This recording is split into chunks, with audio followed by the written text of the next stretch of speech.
Is your Toyota 4Runner key fob not working? It's likely the battery. The good news is, replacing it is a simple DIY task. This video will guide you through the process in under 5 minutes. You'll need a small flathead screwdriver or a key fob opener tool and a new CR2032 battery, which costs about $10.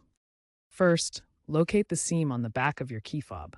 Gently insert the screwdriver into the seam and pry the case open. No screws are involved in most models. Be careful not to damage the plastic. Once open, note the battery's polarity before removing the old CR2032 battery. Ensure the positive side is facing up when you insert the new battery. Snap the case back together and test the functionality. That's it.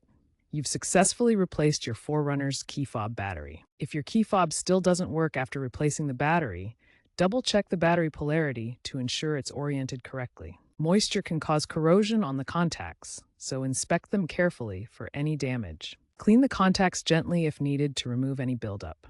Remember to discharge static electricity by touching a grounded metal object before handling the battery to prevent damage to the electronics. For the future, Toyota is exploring battery-free and rechargeable key fob options to improve reliability and sustainability.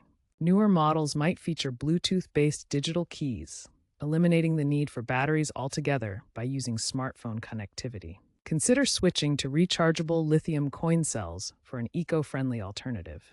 This can save you money and reduce waste while keeping your 4Runner's key fob working reliably for years to come.